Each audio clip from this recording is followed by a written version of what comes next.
And of course, then, if they have no power, no presence, and they're aging and they think their bodies, obviously they will not be respected. But that's not actually because they're aging, but because, hello everyone, this is Simona Rich, and in this video, I will talk about the fear of old age and its denial. It's been a really long time I wanted to discuss this, and for me, although I personally would always think about death, it was so since the very beginning. Even when I was a teenager, I remember thinking about that nothing is permanent, that everything dies, and this before the awakening would make me depressed, but after awakening, it's totally different. However, even at that age, I wasn't thinking about aging, I was just thinking about the fact that nothing lasts. But things changed when I turned 30.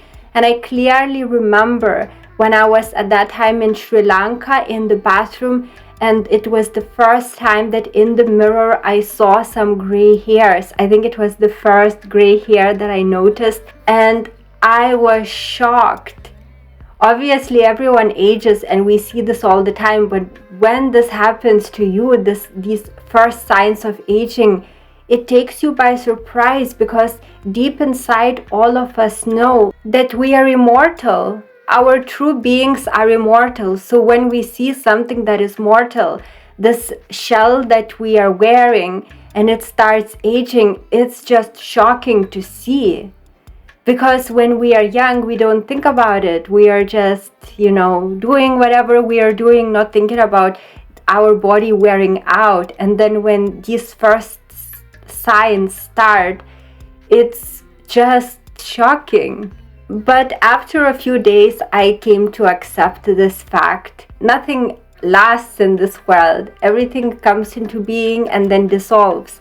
So in a few days' time, I accepted that. And now, 6 years later, those gray hairs are becoming more abundant. They're still not really showing in camera unless you really pay attention, but they're definitely there. And just in general, you see that you no longer look like you were 10 years ago when you were 20 something. And this process of aging is very obvious in nature. When I go to South India, to my favorite state of Kerala, there are so many beautiful plants there, so many amazing plants.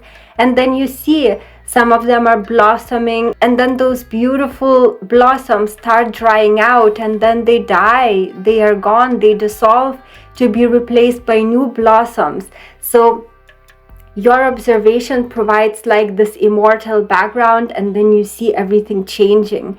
And then that what gives you empowerment and stability, even though the body that you're wearing in this life, this physical vehicle, starts diminishing in its strength, this observer that you are never changes. So this background, the reality, the divine that sustains everything, always remains the same, and it observes how things change, those that are perishable.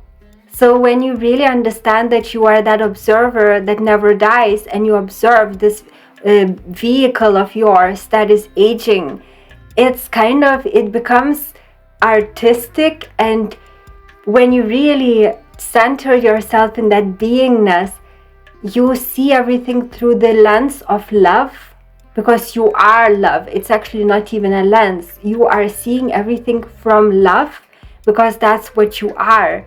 And it's beautiful. So things always change, but that which observes it, that which gives birth to it, never changes. It's always the same. And never before in the world aging was so shunned. Fortunately, there are still cultures that respect old age, and that is, for example, Indian culture, Nepali culture, I'm sure Pakistani culture too. So there are cultures around that respect old age, and if you are from one of such cultures, do comment below to let me know where you're from and how old age is respected in your culture. So in India, for example, People that are aging, they are respected because they lived a long life, and people understand that they have more experience. And even Europeans or Americans that retire sometimes move to Asian countries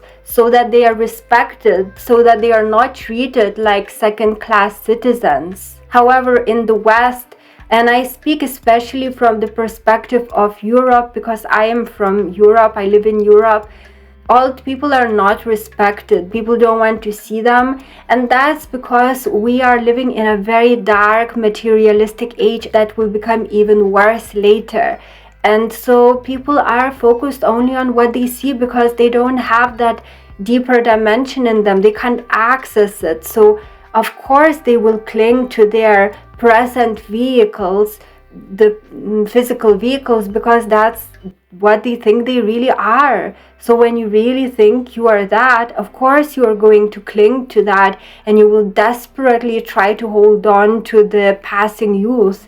And what happens when people do that is they are disempowered because they depart from that which is true. They are chasing the ghosts of the past, the passing youth, and so they lose their point of power. They depart from it. And of course then, if they have no power, no presence, and they're aging and they think their bodies, obviously they will not be respected. But that's not actually because they're aging, but because of the mistake that they made of departing from who they really are to chase that which is passing away.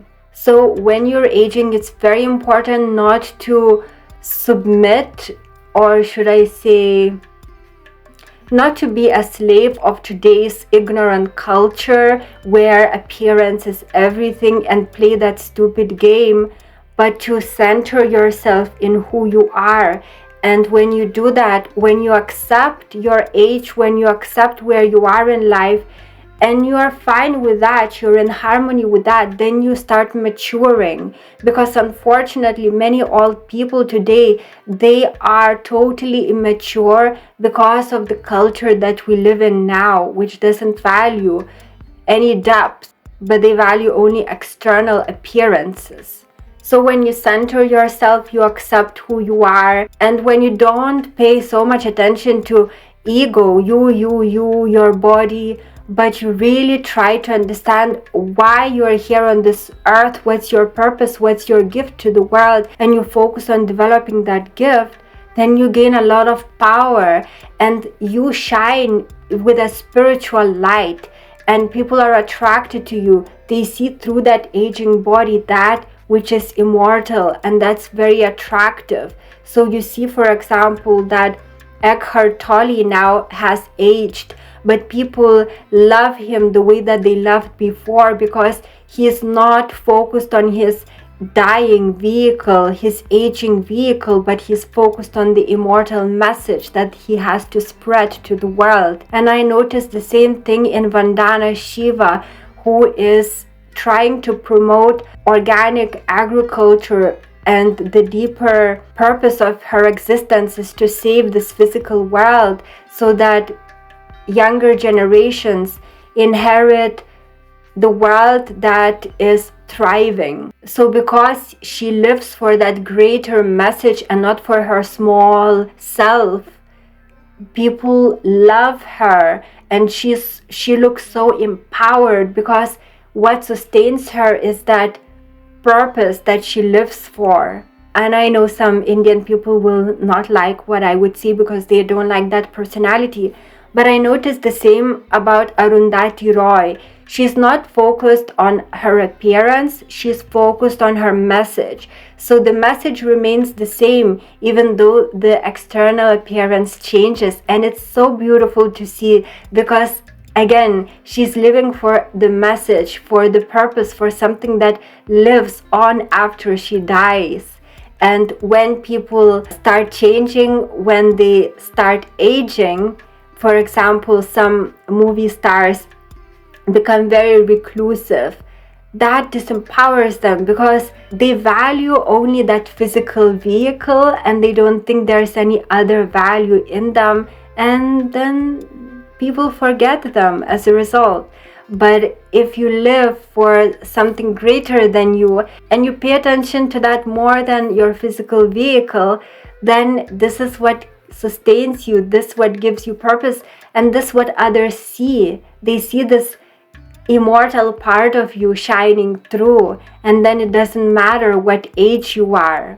So I think one of the reasons why in Europe and America all their people are treated as second-class citizens is because they are so focused on their little selves that they missed out on giving any value to the world, and so the world doesn't value them. So I advise people who are old not to compete with the young, not try to be in the same game because it's a losing game, but focus on your inner gifts, and now you have all the time in the world to develop them and to be of the use in the world, because it is even told in the teachings of Rudolf Steiner, but I'm going to tell it in my words, that firstly, till the age of 35, people are focused on biological things, having a family, trying to get into a relationship, trying to get married. It's all about physical, biological things. There are hormone rushes in teenagers, so it's all about physicality. But then after 35,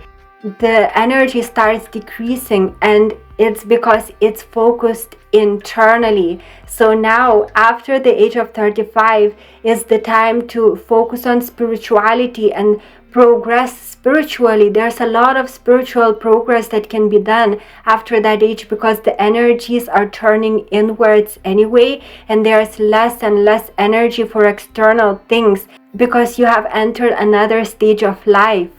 And it's so unfortunate that when this energy starts decreasing, aging people start trying to recapture the youth and trying to have the same hormone balance and the same interests that they had when they were young. So this prevents them from maturing. There is a whole set of different lessons after the age of 35. And if you miss it, well, don't be surprised if people don't value you.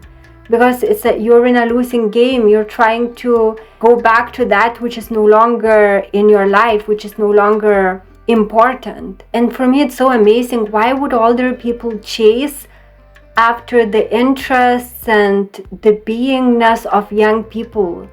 Be glad that it's over. It wasn't the wisest years of your life. So it's good that now you're turning inwards and maturing, because now you can spend all the time that you have in spiritual development, so that you share the guidance, you give the guidance to the world, and the world is in huge need of guidance, because most of the old people, they're chasing that which is past, so they don't mature. Young people can't give that guidance because they don't have that experience.